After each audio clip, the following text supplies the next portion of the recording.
வணக்கம் நண்பர்களே. நம்ம சேனல்ல தமிழ் சமையல் மதுரையில நம்ம இன்றைக்கு ஹெல்த் டிப்ஸ் பத்தி தான் பார்க்க போறோம். அதுக்கு முன்னாடி நம்ம சேனலுக்கு நீங்க புதுசுன்னா ஃபர்ஸ்ட் சப்ஸ்கிரைப் பண்ணுங்க.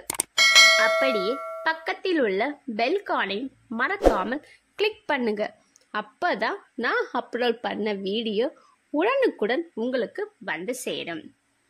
நம்ம இன்றைக்கு திணை அரிசியின் பயன்கள் பற்றி தான் பார்க்க போகிறோம். வாங்க வீடியோக்குள்ளே போகலாம். இந்த வீடியோவை முழுசாக ஸ்கிப் பண்ணாமல் பாருங்க.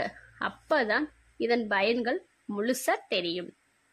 திணை என்பது ஒரு முக்கிய சிறுதானிய பயிர் வகையைச் சேர்ந்ததாகும்.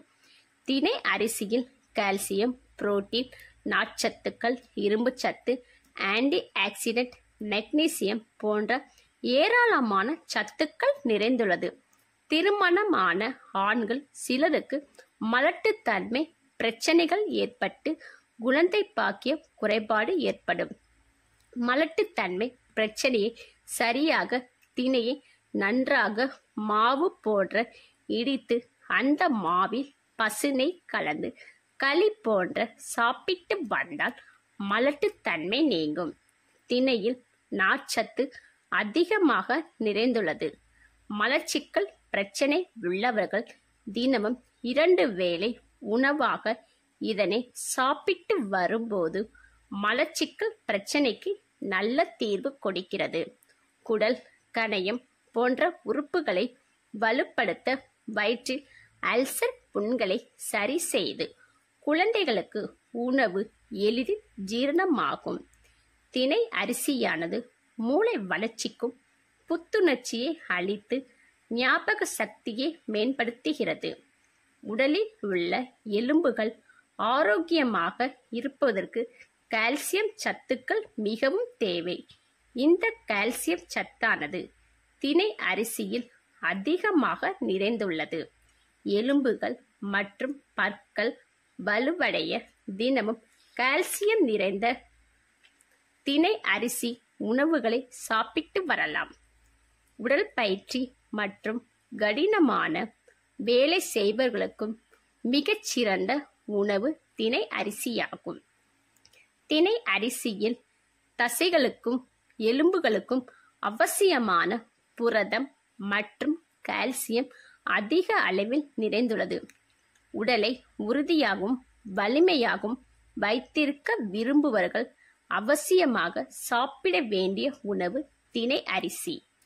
பெண்களுக்கு ஏற்படக்கூடிய மாதவிடாய் கோளாறுகள் காரணமாக அனிமியா போன்ற பிரச்சனைகளால் அவதிப்படுபவர்கள் திணை மாவுடன் கருப்பட்டி சேர்த்து உருண்டைகளாக தினமும் சாப்பிட்டு வர கர்ப்பப்பை பலப்படும். கர்ப்பப்பை சம்பந்தமான அனைத்து பிரச்சனைகளும் குணமாகும். திணையில் இருக்கக்கூடிய அதிகப்படியான இரும்பு சத்து உடலில் உள்ள புதிய இரத்த செல்களை உற்பத்தி செய்து அனிமியாவை போக்கும். திணை அரிசியை சாப்பிட்டு வர நரம்புகளின் இரத்த ஓட்டம் சீராகவும் இருக்கும். உடலில் அனைத்து செல்களுக்கும் பிராணவாயு என்று சொல்லக்கூடிய ஆக்சிஜன் பரிமாற்றம் சீராக இருக்க உதவி செய்கிறது. இதன் மூலமாக இது போன்ற பிரச்சனைகள் வராமல் தடுக்கப்படுகிறது. செரிமான உறுப்புகள் தொடர்பான பிரச்சனைகள் இருப்பவர்கள் திணை அரிசியை சாப்பிட்டு வருவது மிகவும் நல்லதாகும்.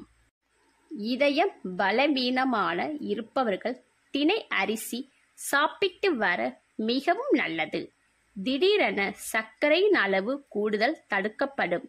2ஆம் வகை சர்க்கரை நோயினால் அவதிப்படுபவர்கள் அரிசிக்கு மாற்றாக இந்த திணை அரிசியை பயன்படுத்தி வர மிகவும் நல்லது.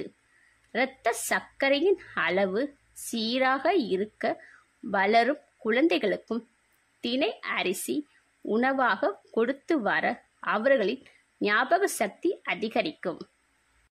திணை அரிசியில் என்னென்ன ரெசிபிகள் பண்ணலாம்?